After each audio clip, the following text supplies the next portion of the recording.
Selamat pagi Bapak Ibu jemaat, baik yang di atas, yang di bawah, ada Bu Lastri Yusuf, ada Mbak Diah, Bu Marsit, Ibu Esther Joko, ya, siapa lagi Pak Kadenan, ya, mudah-mudahan tidak ada yang kelewatan, ngiling-ngiling satu-satu. Ya, selamat pagi, kita akan membuka Alkitab kita dari Matius pasal 6, ayat 5 sampai 8. Judulnya adalah motif yang benar dalam berdoa, tetapi ini 2 seri ya. Untuk belajar yang benar kita mengenali yang salah dulu. Untuk belajar saudara mengerti uang asli, saudara harus mengerti uang yang palsu dulu itu seperti apa ya. Nah kita juga akan melihat motif yang salah dulu dalam berdoa seperti apa. Hari Rabu nanti saya akan membahas motif yang benar harusnya seperti apa. Nanti sore yang menyampaikan firman Tuhan Pak Eko ya. Kita lihat Matius 6 ayat 5 sampai 8. Dan apabila kamu berdoa, janganlah berdoa seperti orang munafik. Mereka suka mengucapkan doanya dengan berdiri di dalam rumah-rumah ibadat dan pada tikungan-tikungan jalan raya supaya mereka dilihat orang. Aku berkata kepadamu, sesungguhnya mereka sudah mendapat upahnya. Tetapi jika engkau berdoa, masuklah ke dalam kamarmu, tutuplah pintu, dan berdoalah kepada Bapamu yang ada di tempat tersembunyi. Maka Bapamu yang melihat yang tersembunyi akan membalasnya kepadamu. Lagi pula, dalam doamu itu janganlah kamu bertele-tele seperti kebiasaan orang yang tidak mengenal Allah. Mereka menyangka bahwa karena banyaknya kata-kata doanya akan dikabulkan. Jadi janganlah kamu seperti mereka, karena Bapamu mengetahui apa yang kamu perlukan sebelum kamu minta kepadanya. Nah, saudara-saudara, zaman dulu, orang-orang zaman dulu, raja-raja, tokoh-tokoh besar, pahlawan-pahlawan termasuk kalau kita mengenal sumpah palapa yang diucapkan Gajah Mada, kenapa Gajah Mada begitu terkenal, saudara-saudara? Karena Gajah Mada ini seorang patih besar yang memang memiliki kesaktian, ya. Ilmunya tinggi bukan karena S3, Doktor Gajah Mada, belum ada saat itu. Kalau sekarang ilmu tinggi kan karena S1, S2, S3 gitu ya. Kalau dulu enggak, bukan karena S3, Doktor Gajah Mada ya. Tetapi ia dapat ilmu tinggi melalui apa saudara? Topo, salah satunya menjelang akhir masa pengabdiannya Gajah Mada ini topo kungkum. Topo kungkum itu berendam ya. Semedi tapi berendam di sungai. Saudara enggak usah tiru-tiru, sudah keroan misalnya. Baru 1 jam aja wis keroan ya. Nah, saudara-saudara, memang di dalam pikiran orang Jawa, ilmu kuwi kelakone kanthi laku ya. Laku ya kayak gitu tuh, dilakoni. Kalau memang pengen punya ilmu yang tinggi ya dilakoni ya. Dilakoninya kalau orang dulu semedi. Yang jelas memang jadi orang hebat ya, jadi sakti mandraguna. Tapi kesaktian itu kita tahu diperoleh bukan dari Tuhan yang jelas ya. Karena kuasa dari Allah itu hanya diberikan melalui Yesus Kristus, yaitu di dalam kehadiran Roh Kudus. Ya, jadi orang-orang sakti.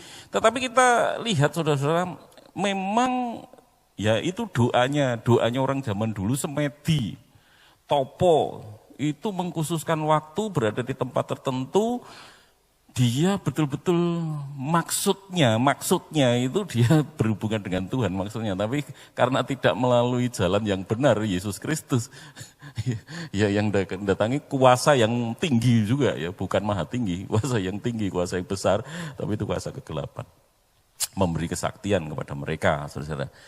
Nah, kalau kita itu cara doanya orang-orang dunia di luar Tuhan. Doa secara Kristen juga gitu, saudara. Doanya orang-orang Kristen itu melahirkan orang-orang hebat. Ya, memang kita harus akui doa itu menghasilkan raksasa-raksasa rohani. Kalau kita itu menjadi orang Kristen yang biasa-biasa saja, bisa dipastikan karena memang kehidupan doa kita ya ya sak kenaknya gitu ya, sak kobere, ya sak doanya ya. Jadi makanya tidak ada waktu khusus kita benar-benar berdoa. Pak aku puasa 3 hari. Kalau saudara mulai mencanangkan seperti itu, aku mau setiap minggu sehari puasa, mulai gitu itu saudara mulai akan menjadi ya raksasa rohani. Raksasa rohani kadang-kadang terlihatnya biasa ya, karena semakin rohani orang itu bukan terlihat semakin hebat, semakin rendah hati semakin tidak terlihat, semakin tidak terlihat tetapi sesungguhnya dia semakin hebat. Ya, karena Roh Kudus itu kalau digambarkan minyak, dia mengalir selalu ke tempat yang rendah, orang yang rendah hatinya. Ya, makanya yang disebut raksasa rohani itu kutipan, dia biasanya rendah hati. Kalau orang seperti Jonathan Edward yang sering saya kutip itu, ibadahnya dilawat Roh Kudus luar biasa, itu dia sebetulnya tidak ingin menonjol, tapi Tuhan yang mengangkat itu ya. Tuhan yang mengangkat, bukan dia pengen diangkat dirinya dikenal seluruh dunia, enggak. Orang-orang yang dipakai Roh Kudus seperti itu. Kita lihat saja Petrus dan Paulus. Petrus pendoa, saudara, ketika saudara nanti baca di Kisah Para Rasul 2, 3, 4 itu setiap jam berdoa, jam 12, jam 9 pagi, 12, 3 sore, Petrus itu selalu berdoa. Petrus, Paulus itu orang-orang yang tekun berdoa. Setelah bertobat Paulus ke Arab, ke padang gurun berdoa seperti Tuhan Yesus. Kita kan tidak pernah ya ada waktu khusus itu. Makanya kalau saudara pengen mengalami hidup ditopang dengan kuasa Tuhan, memang ya harus berdoa. Ya, mau tidak mau. Petrus, Paulus itu sama. Orang lumpuh kena bayangannya saja, saudara. Petrus lewat sembuh. Cuma kena bayangan. Paulus kalau saudara lihat baca Kisah Para Rasul, kalau sekarang sapu tangan, kalau dulu lap keringat ya.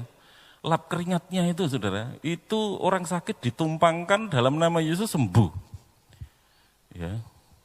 Nah makanya saudara-saudaraku memang doa itu menghasilkan orang-orang yang hebat. Ya. Petrus berkhotbah, karena sebelum berkhotbah kan dia berdoa 7 hari itu berturut-turut. Sebelum hari Pentakosta ya, sebelum Roh Kudus dicurahkan, Petrus berdoa bersama murid-murid lainnya 7 hari terus menerus berdoa. Hasilnya apa? Ketika dia berkhotbah 3.000 orang bertobat. Ya, hebat saudara-saudara yang dikasihi Tuhan. Nah, doa telah melahirkan orang-orang yang perkasa, ya sekali lagi perkasa di dalam Tuhan. Nah, tetapi saudaraku, doa ini juga harus kita akui menyebabkan orang-orang juga yang berdosa. Karena doa itu juga melahirkan orang-orang yang munafik. Orang-orang Farisi yang disoroti Tuhan Yesus itu ya. Berdoanya nanti kita lihat lebih banyak ya. Berdoanya pengen di pasar-pasar ya. Bukan masalah tempatnya nanti kita lihat dalam tafsir lebih ya. Tetapi masalahnya niatnya, motifnya, hatinya ini. Hatinya bukan benar-benar ingin bersekutu dengan Tuhan, ingin mengalami persekutuan dengan Tuhan, bukan ingin mengenal Tuhan, lebih dekat lagi menjadi sahabatnya Tuhan, ingin bersandar pada Tuhan, bukan itu, tetapi memang itu tujuannya ingin dilihat orang, salahnya itu. Nah jadi doa menghasilkan orang-orang yang hebat, ya, berperkasa, raksasa rohani juga menghasilkan orang-orang berdosa. Nah, di dalam ibadah-ibadah yang pernah terjadi dalam sejarah gereja yang kita lihat Toronto Blessing yang disebut Roh Kudus melawat. Nah, ini kita akan lihat videonya, silahkan Pak Pur diputar. Nanti kalau enggak jelas saudara lihat di rumah. Nah, ini videonya ini yang disebut lawatan Roh Kudus. Menek mimbar.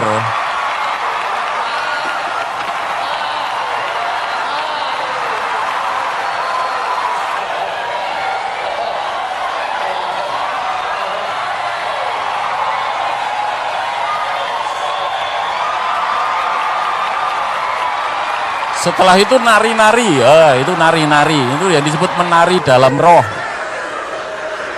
Tertawa dalam roh, holy laughter. Tertawa disebut Roh Kudus membuat orang itu tertawa.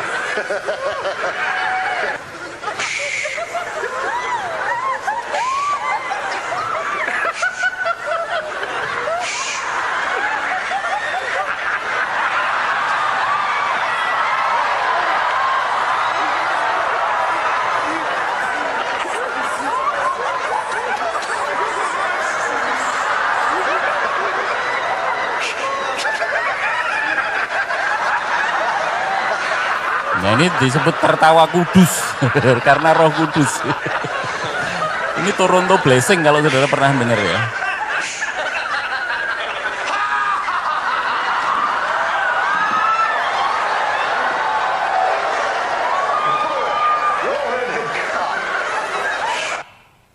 Ya, itu contoh.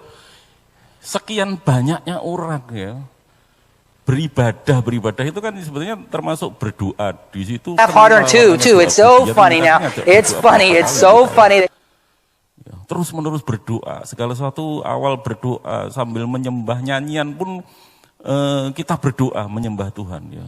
Ku menyembahmu, itu kan nyanyi tapi kita berdoa menyembah ya. Hasilnya kayak gitu saudara. Segitu banyaknya orang ngekek, wah itu mereka merasa diurapi Roh Kudus, padahal itu sebenarnya permainan hipnotis. Hipnotis itu enggak perlu tidur loh ya. Ada yang hipnotis yang wajar memang prosesnya melalui tidur. Saya bisa saudara menghipnotis saudara saat ini tanpa tidur saudara. Tapi nanti apa yang saya katakan terjadi pada saudara bisa. Memang tidak semua, tapi akan banyak yang seperti itu. Ini yang contoh kedua, kalau ini jelas hipnotis, sama tertawa, saudara lihat.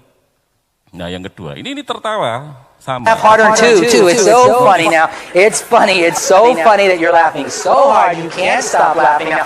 It just keeps getting funnier and funnier and funnier and funnier. One, you just heard the punchline of absolutely the funniest joke in the entire world.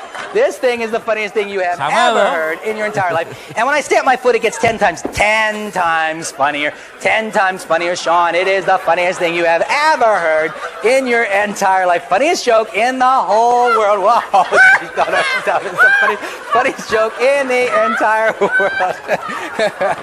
3, 2, 1, sleep. Wait, Andy. 5, 4, 3, 2, and 1. Sleep. Wait, Andy. Loose, limp, relaxed, and unwound. Okay. Had to show that to you. Terima kasih Pak Pur. Nah ini betul-betul proses hipnotis ya. Jadi hipnotis itu bisa dibentuk apa? Tertawa. Nah di dalam sebuah kebaktian kalau tertawa itu dijadikan itu Roh Kudus, semua orang terhipnotis. Saudara mendengar gini terhipnotis saudara.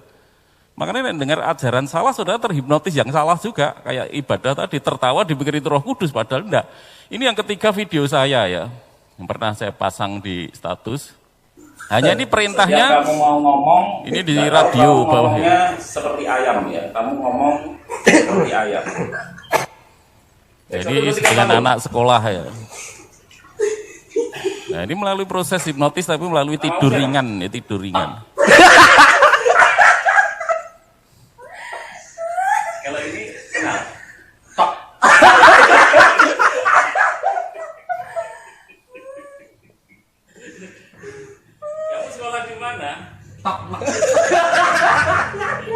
Nah dia perasaan dia ngomong ya, tapi dia sebetulnya cuma bawah sadarnya sudah saya bentuk supaya seperti itu. Nah ini yang disebut permainan, kalau ini jelas hipnotis. Tapi yang mengerikan apa saudara, di dalam ibadah orang bermain-main hipnotis. Dan itu disebut Roh Kudus. Lawatan Roh Kudus, padahal itu cuma permainan hipnotis. Hipnotis massal, hipnomassal, saudara-saudara. Nah makanya saudaraku doa itu sebetulnya melahirkan orang-orang yang hebat, tetapi doa juga menghasilkan banyak kepalsuan di sana. Ya, banyak kepalsuan di situ. Mereka tidak sadar itu bermain-main melalui hipnotis, tapi mereka tidak ngerti. Karena kebanyakan pendeta tidak belajar tentang hipnotis, jadi tidak ngerti mana area-area hipnotis, mana yang tidak. Ya, sehingga tidak ngerti. Nah, saudara-saudara, namun sebagai orang Kristen kita harus mencari kebenaran yang betul-betul benar. Seperti kata-kata para nenek moyang kita ya, orang-orang Jawa, ngudi sejati ning becik. Kita harus mencari apa yang benar-benar baik. Yang betul-betul benar itu yang kita cari, saudara. Termasuk di dalam ketika kita berdoa, karena Tuhan itu apa? Melihat hati. Tidak melihat aktivitas kita. Segitu banyaknya orang berdoa dalam nama Yesus, penyembahnya hebat, menamakan diri dilawat Roh Kudus, tetapi itu sebetulnya hanya permainan hipnotis massal. Nah, mereka senang sekali. Itu orang-orang Indonesia terus ke sana, saudara pengen ngalami kayak gini. Nggak, sebenarnya ke Tulungagung aja tak bikin ketawa gitu bisa. Kalau saudara cuma mau ketawa ngakak-ngakak gitu, bisa saudara. Ya, nggak usah jauh-jauh. Martin Luther berkata, saudara, sekte-sekte bermunculan ketika orang-orang secara keliru mengklaim diri mereka sebagai imam dan nabi, yang memenangkan kesetiaan bukan oleh kebenaran pengajaran mereka, namun oleh pesona mereka. Ya, jadi banyak nabi-nabi, imam, ya, pengkhotbah-pengkhotbah yang berusaha memenangkan kesetiaan orang Kristen, orang-orang pada menjadi pengikutnya setia, bukan dengan pengajaran yang benar, tetapi dengan pesona. Kayak tadi ya, wah pendeta itu ketika berkhotbah dilawat Roh Kudus, orang-orang tertawa, bersuka cita, tertawa dalam roh, menari dalam roh. Padahal ya, itu enggak ada seperti itu. Tadi saya sudah buktikan ya, yang dihipnotis ya kayak gitu, yang di kebaktian ya kayak gitu, apa beda nih saudara-saudara ya. Nah, orang-orang seperti itu akan selalu ada, siap untuk menumbuhkan perselisihan pahit, dan adalah tugas kita semua untuk mengetahui kepalsuan mereka dan waspada terhadap mereka. Waspada, makanya saudara bersyukur ya gereja kita benar-benar mengetahui ya. Khotbah-khotbah di gereja kita selalu saudara bersumberkan tidak hanya akal pikiran saya. Selain dari tafsiran-tafsiran yang bertanggung jawab yang dianut oleh gereja-gereja, saya buka biasanya tidak hanya satu tafsiran, dua tafsiran, masih nanti saya crashkan dengan pandangan bapak-bapak gereja, tokoh-tokoh gereja. Tidak hanya pikiran saya sendiri terus saya ngomong. Itu sangat berbahaya karena saya sendiri seorang diri mengajar, bisa saja saya tersesat oleh pikiran saya sendiri. Ya, tanpa konfirmasi dengan beberapa tokoh-tokoh yang lainnya. Selalu ada penyimpangan-penyimpangan saudara, bahkan dalam ibadah sekalipun, termasuk pada saat orang atau sekelompok orang berdoa akan selalu ada godaan terjadi penyimpangan. Oleh karena itu saudara, judul khotbah pagi ini motif yang benar dalam berdoa. Kita akan belajar motif yang salah dulu. Ya, dalam berdoa itu seperti apa? Apa saja motif yang salah saat orang berdoa? Saudara perhatikan ayat 5. Dan apabila kamu berdoa, janganlah berdoa seperti orang munafik. Berdoa itu baik ya, tetapi ada berdoa ala orang munafik. Apa itu? Mereka suka mengucapkan doanya dengan berdiri dalam rumah-rumah ibadat dan pada tikungan-tikungan jalan raya. Nah, supaya ini yang penting, kalau tempatnya tidak masalah, berdoa di rumah ibadat, kita juga berdoa di rumah ibadat. Ya, di jalan pun saudara boleh berdoa, mau naik bus, ya, mau naik kereta saudara berdoa kan boleh. Tetapi supaya tujuannya itu yang salah, supaya mereka dilihat orang. Ini yang disebut munafik. Supayanya ini yang menjadi masalah saudara. Wycliffe ini tafsiran-tafsiran juga menafsirkan ayat ini ya. Demikian saudara, berdoa di depan umum tidak dinyatakan sebagai bersalah. Yesus sendiri berdoa di depan umum. Ya, ketika memecah 5 roti dan 2 ikan ya, itu kan berdoa di depan umum ya. Ketika dia mau membangkitkan Lazarus, berdoa di muka, tidak masalah, Yesus sendiri melakukan. Tetapi memamerkan diri untuk sombong, itulah yang salah. Berdoa secara pribadi merupakan dasar latihan yang paling baik untuk berdoa di depan umum. Kekristenan semacam itu, saudara-saudara, meskipun orangnya tekun berdoa, ya, meskipun orang-orang Kristen tekun berdoa, tapi motifnya seperti itu, Pendeta Eka Dharma Putra almarhum berkata, itu menghasilkan apa? Menghasilkan orang Kristen balon. Orang Kristen balon ini apa? Balon itu bisa ditiup gede, saudara. Balon pertama kecil, kemudian gede. Saudara, karena menjadi pendoa, orang yang tekun berdoa, orang melihat saudara menjadi orang yang besar, Kristen besar, tapi hanya isinya angin. Ya, isinya angin saja. Bisa jadi orang yang berdoa, orang-orang semacam ini, kayak orang-orang Farisi ya, yang berdoa untuk dipamerkan ya, Ada orang-orang Kristen yang berdoa supaya terlihat hebat, bisa merasanya hebat, merasanya. Ya, kalau dalam bahasa Jawa cacing merasa apa? Merasa jadi naga, itu istilahnya apa ya? Padahal hanya cacing, tapi rasanya kok jadi nogo ketika berdoa. Tapi itu hanya perasaan saja. Blaise Pascal, saudara-saudara, seorang ilmuwan terkenal, dia berkata, ilmuwan Kristen ya, dia berkata, kesombongan itu begitu terlindung di dalam hati manusia, sehingga siapa saja ingin dikagumi. Bahkan aku yang menulisnya dan Anda yang membacanya, ini Blaise Pascal gitu. Kesombongan itu tersembunyi, saudara. Makanya itu dosa yang paling halus. Saya sendiri bisa dimasuki itu ya, kita semua bisa masuki itu. Bahkan aku yang menulis dan saudara yang membaca. Blaise Pascal mengakui kemungkinan aku nulis ini juga ada kesombongannya. Saya pun juga gitu ya, berkhotbah juga gitu.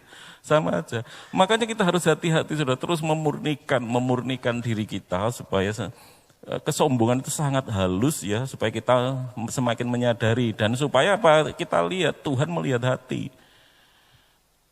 Ya, Tuhan melihat hati kita. Agustinus dari Hippo, itu bapak gereja dari Afrika, saudara, berkata demikian, dosa-dosa lain menemukan pelampiasannya dalam pelaksanaan perbuatan-perbuatan jahat. Sementara kesombongan, kalau dosa-dosa lain itu jelas nyata ya, ketok moto, kasat mata. Ya. Tetapi sementara kesombongan bersembunyi, menunggu untuk menghancurkan perbuatan-perbuatan baik. Nah, jahatnya kesombongan itu apa? Halus, tidak terasa, tapi dia menghancurkan perbuatan baik, saudara. Doa itu kan baik. Persembahan itu kan baik. Tapi kalau karena kesombongan itu jadi rusak itu. Doa yang harusnya baik jadi tidak baik, persembahan yang harusnya baik jadi tidak baik. Ya, karena apa? Karena ada kesombongannya ini. Nah, makanya Bapak Gereja ya, Agustinus ini sudah memberikan peringatan. Nah, contoh orang yang sombong secara kasat mata kasar, John Lennon ya. Sudah dapat buka, cari browsing di internet, apa yang dikatakan John Lennon ketika diwawancari wartawan. John Lennon berkata demikian, ini saya kutip dari internet, saudara. Kekristenan akan berakhir, karena itu waktu itu John Lennon terkenalnya. Kekristenan akan berakhir dan akan menghilang. Saya tidak perlu berdebat tentang itu. Saya yakin Yesus itu biasa-biasa saja. Apalagi dengan umat penganutnya. Hari ini kami, The Beatles, lebih terkenal daripada Yesus. Itu omongannya John Lennon.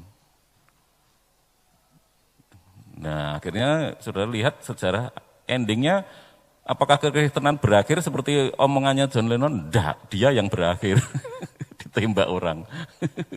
Bukan orang Kristen ya, bukan karena orang Kristen jengkel, tidak ada orang Kristen jengkel kayak gitu, dengar kayak gini, dengar orang sombong. Apakah Yesus akhirnya tergilas oleh John Lennon? John Lennon yang hilang saat ini. Saudara, saya sebut ini mungkin baru ingat lagi, oh iya John Lennon. Atau mungkin anak-anak muda malah tidak kenal. John Lennon sekarang tergilas musisi-musisi jazz. Bagus-bagus saudara sekarang. Banyak sekali musisi-musisi jazz yang John Lennon tidak ada apa-apanya sekarang. Waktu itu terkenalnya hebat. Makanya kita ini seringkali ketika kuat-kuatnya kita, sehat-sehatnya kita seolah-olah merasa Tuhan itu tidak penting. Bisa ngeremehkan Tuhan, saudara. Ketika semuanya baik kita merasa Tuhan itu tidak penting banget, tidak penting. Masih muda, saudara, masih tenaga, masih sehat. Apa pentingnya melayani Tuhan, apa pentingnya beribadah? Tidak penting, itu semua tidak penting. Iya, kalau saudara kayak John Lennon itu. Karena semuanya masih waktu itu semuanya masih baik.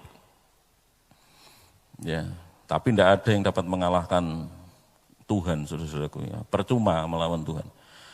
Nah, demikian juga dalam hal berdoa, saudara, kita dapat terjerumus dan jatuh dalam dosa-dosa yang menjijikkan kalau kita berdoa, namun motifnya supaya kita dikagumi orang. Oleh karena itu di dalam ayat 6, Tuhan Yesus memberi nasihat, dan apabila kamu berdoa, ini kata-kata Tuhan Yesus ya, janganlah berdoa seperti orang munafik. Mereka suka mengucapkan doanya dengan berdiri dalam rumah-rumah ibadat dan pada tikungan-tikungan jalan raya supaya mereka dilihat orang. Aku berkata kepadamu, sesungguhnya mereka sudah mendapat upahnya. Intinya upaya dikagumi orang itu tok sudah. Berdoa.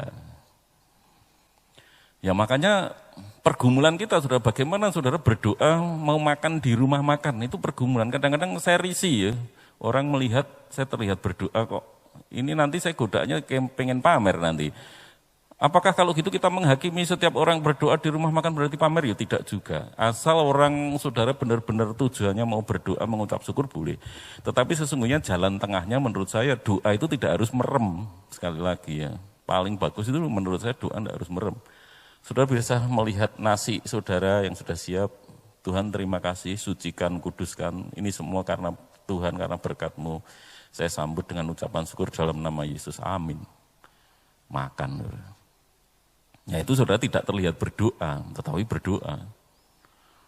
Ya, daripada apalagi kalau makannya makan banyak, biasanya yang sering makan bersama saya, saudara ini Pak Pur di belakang, sering tak ajak makan waktu dulu, belum punya istri ya, sering tak ajak. Biasanya Pak Pur doa dewe. Kenapa kok doa di sini-sini? Saya tidak ingin menarik perhatian dia. Orang banyak, lagi berdoa. Gitu. Ya, tapi sebetulnya tidak masalah juga kalau saudara mau berdoa bareng. Kalau memungkinkan bersama-sama berdoa, tetapi yakinkan bahwa motivasinya supaya tidak dilihat orang. Kalau saudara memang berdoa bersama-sama atau saudara sendiri berdoa, tutup mata, lipat tangan, dan saudara memang motivasinya tidak dilihat orang, ya tidak masalah ya. Bisa menjaga hati saudara, tapi ada godaan itu nanti akan kesannya pamer, orang bisa menghakimi kita atau dihakimi pun tidak masalah asal saudara tidak seperti itu ya. Ya atau kita sendiri memang tergoda untuk pamer, bisa seperti itu. Nah yang kedua saudara, doa yang keliru adalah apa? Di dalam ayat 7, lagi pula dalam doamu itu janganlah kamu bertele-tele. Seperti kebiasaan orang yang tidak mengenal Allah. Mereka menyangka bahwa karena banyaknya kata-kata doanya akan dikabulkan. Jadi janganlah kamu seperti mereka karena Bapamu mengetahui apa yang kamu perlukan sebelum kamu meminta kepadanya. Lu Pak Tri, kalau Tuhan sudah tahu apa yang akan kita katakan, kenapa kita berdoa? Nah ini seringkali pertanyaannya gitu, bukan gitu saudara. Doa itu saya seringkali ngerti ya, bapak-bapak ngerti, ibu-ibu ngerti ketika sepatu anak saudara bolong tahu ya. Tapi kadang-kadang ingin orang tua itu ngomong toh, matur karo bapak ibu ya. Saudara sudah ngerti anak saudara pacaran tuh mesti mau menikah, tapi nek mau nikah kan ya ngomong toh gitu kan. Bicara supaya ada hubungan yang baik. Jadi doa itu sesungguhnya bukan masalah Tuhan sudah tahu. Tetapi ketika kita berdoa itu saudara menjadi semakin intim, semakin akrab, semakin erat dengan Tuhan, tujuannya itu.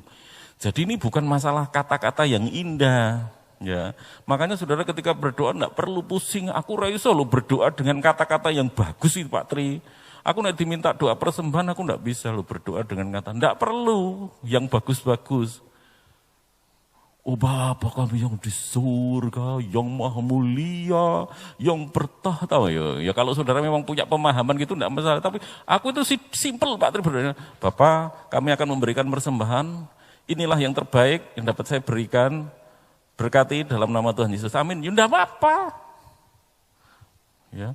Tetapi kalau saudara memang karena pengetahuan Alkitab saudara besar, saudara memang tipe orang yang senang puisi kan, ya tidak apa-apa, yang penting kan tidak usah, karena supaya ini tujuannya itu supaya pakai bahasa apa saja, bahasa yang setinggi gunung atau yang biasa serendah tanah, bahasa itu tidak masalah. Yang penting tujuannya apa, supaya ketok hebat atau enggak. Kalau memang doa saudara memang sudah seperti itu ya, memang bukan dibuat-buat supaya hebat. Yang penting motifnya tadi, yang motifnya itu yang penting. Matthew Henry ini penafsir Alkitab yang terkenal. Saat ini tafsiran-tafsirannya dibukukan gede-gede, banyak satu set saudara, tapi untungnya di internet ada ya. Matthew Henry dalam penafsirannya dalam ayat ini berkata sedemikian, pada saat orang berdoa dapat menjadi tergoda untuk memamerkan keahlian berbahasa dan mengungkapkan diri. Dan terhadap hal inilah kita diperingatkan jangan kamu bertele-tele. Ya, bertele-tele tujuannya untuk memamerkan kehebatan kemampuan bahasanya. Baik ketika berdoa sendirian ataupun bersama orang lain. Orang-orang Farisi suka melakukan yang demikian. Mereka menaikkan doa yang panjang-panjang. Yang terpenting bagi mereka adalah membuat doa panjang. Sekarang perhatikan, kesalahan yang di sini ditegur dan dikecam adalah melaksanakan kewajiban doa dengan hanya mementingkan kerja mulut semata, bukan melakukan dengan ibadah jiwa, maksudnya bukan dengan hati. Ya. Kemarin ketika lewat kebun jagung, saudara, saya itu ingat ya, dulu musim jagung gitu biasanya saya cari jangkrik. Saya cari jangkrik itu kalau ngengkriknya itu pelan krik itu enggak tak cari. Yang saya cari yang krik keras banget itu. Itu akan saya buru dengan modal senter ya. Terus saya dekati suara itu, saya bongkar tanah-tanah ya di kebun jagung. Biasanya jangkriknya kecil ya, kecil tapi gandang banget itu. Tak tangkap cel. Sudah tangkap tak bawa pulang, sudah tak bikinkan rumah-rumah dari bambu itu. Beberapa jangkrik ya. Kasih makan kadang-kadang kacang panjang, krokot dan sebagainya ya. Nah, ketika jangkrik itu pertama bunyi puas loh saudara. Krik, mulai jam 8, setengah 10 malam itu lampu mulai dimatikan, mulai bunyi. Wah, seneng banget. Krik, lama-lama saudara di kuping mak peng. Jam setengah 1 malam jangkrik saya dibuang sama ibu saya. Karena keberbekan yang kuping mak peng. Kalau yang kencang banget di rumah itu saudara mak peng. Wah, sakit di telinga memang ya. Pagi ya jangkrikmu tak guang. Singguler kosor diguang itu. Nah, kadang-kadang doa yang bertele-tele itu kayak jangkrik itu. Pertama mengagumkan. Wah, keren. Krik, banter. Wah, bagus. Tapi berlama-lama kok bikin telinga sakit. Gak enak di telinga ya. Apalagi Tuhan yang mendengar, Tuhan yang maha tahu. Ya, ini ngomong apa tuh, rasa muntuk. Ya, aku Tuhan tuh maha tahu ya.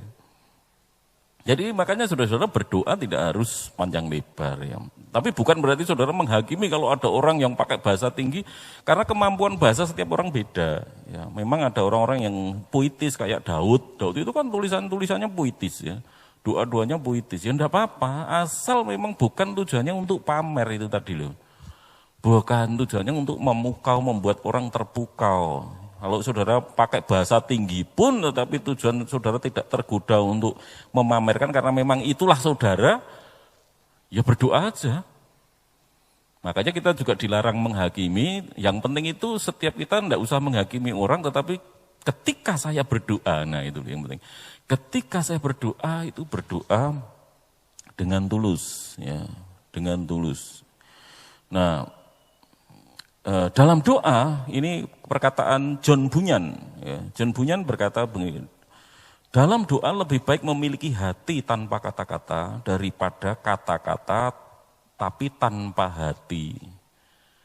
Ya. Mendingan saudara berdoa dengan hati, walaupun saudara tidak ngomong. Kalau saudara ngomong, Pak Tri aku tidak bisa bicara bagus dari doa. Loh, saudara tidak ngomong aja lah, yang penting dengan hati saudara itu sudah berdoa kok. Menurut John Bunyan itu lebih bagus daripada suruh ngomongnya panjang lebar tanpa hati, cuma ngomong aja. Bukan karena hati yang mengasihi Tuhan atau rindu bersekutu dengan Tuhan. Leland Riken, saudara-saudara, menulis demikian. Ada orang yang berdoa sambil berdiri, berlutut, berbaring, mengangkat tangan, duduk, membungkuk, bersujud, atau memukul-mukul dada mereka.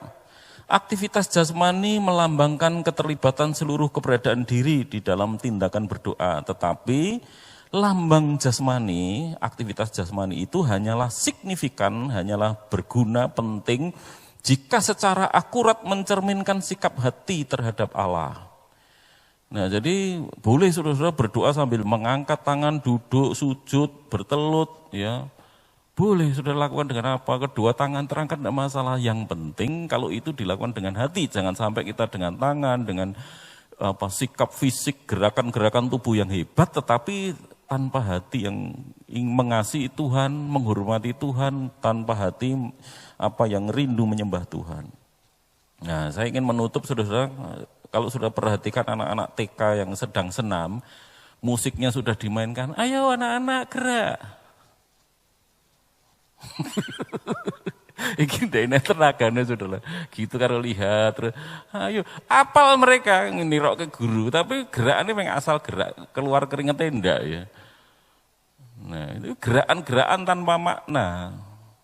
Ibadah itu juga gitu saudara. Saudara boleh mengangkat tangan itu enggak masalah. Yang penting betul-betul saudara memang menghormati Tuhan. Menghormati Tuhan atau saudara diam saja ya, diam saja tetapi saudara mengangkat, makanya enggak masalah, tergantung orangnya itu. Kalau orang saudara tipe ekspresif ya saudara seringkali mengangkat tangan dua, mungkin lebih tinggi lagi, enggak masalah di gereja kita ya. Yang penting menurut Leland Riken ini saudara melakukan aktivitas ibadah dengan ekspresi tubuh itu, tetapi dengan itu cerminan hati saudara. Kalau itu cerminan hati saudara, enggak usah takut. Engkau aku dihakimi, sing hakimi ya salah, wong ibadah kok menghakimi orang. Saudara enggak tahu dia mengangkat tangan itu memang tulus atau enggak, kita enggak bisa menghakimi. Yang penting dalam ibadah adalah saya melakukan dengan tulus atau enggak. Bukan teman saya kan mengangkat tangan ini serius, itu enggak boleh. Ya. Teman kita mengangkat tangan mau melompat-lompat menyanyinya itu terserah dia. Kalau memang itu ekspresi cara dia mengekspresikan menghormati Tuhan. Ya, tetapi kalau itu bukan menghormati Tuhan, nah itu ya. Nabi-nabi Baal contohnya saudara-saudaraku yang dikasih Tuhan, yang mereka menari-nari sepanjang hari supaya dewa Baal itu menurunkan hujan. Mereka menari-nari kok orang dangudan-udan. Itu kuasa Tuhan tidak dinyatakan sambil beleri awake dengan pisau. Wah, ben Tuhan lebih ya Tuhan tidak tersentuh. Melihat kayak gitu, Mbok, kamu mau menyayati dirimu dengan pisau, dengan silet, itu tidak akan menyebabkan gerakan Tuhan karena pertama mereka menyembah Allah yang salah. Ya makanya banyak orang-orang di luar gereja itu mereka tekun berdoa kayak penyembah dewa-dewa Baal. Hebat sekali doanya, sehari 7 kali, 5 kali, 4 kali, 3 kali. Disertai puasa kayak itu kayak nabi-nabi Baal itu percuma. Karena Allah yang benar itu hanya Yehova, Allah Tritunggal itu yang kita kenal dalam Yesus Kristus. Nah, Allah yang dalam Yesus itu saudara malah Nabi Elia berdoanya cuma simple saudara. Tuhan, ini terimalah persembahan kami, kira-kira seperti itulah. Nah, tepatnya saudara baca di kitab Raja-Raja ya. Terimalah persembahan kami dari langit, berikanlah hujan, turun hujan, simpel saja. Kalau orang benar itu, saudara-saudara, memang orang punya persekutuan dengan Tuhan yang akrab, berdoa tidak usah bertele-tele. Seringkali nanti saudara baru ngomong Yesus itu loh saudara, hadirat Tuhan sudah memenuhi, saudara sudah merasakan luar biasa Tuhan itu. Tuhan dekat sekali dengan saudara, hanya ngomong Yesus itu. Belum ngomong Yesus ngolah juru selamatku, ngolah bentengku, belum sampai ngomong sejauh itu saudara. Karena ini masalah hubungan ya, doa itu penting. Walaupun doa ini dalam sejarah gereja menghasilkan banyak kepalsuan, tapi saudara tidak perlu takut, tetap berdoalah. Karena doa itu kalau memiliki hubungan yang erat dengan Tuhan dalam doa, saudara akan menjadi orang Kristen yang betul-betul luar biasa, hidup dekat dengan Tuhan, berjalan bersama Tuhan, ditopang oleh kuasa Tuhan.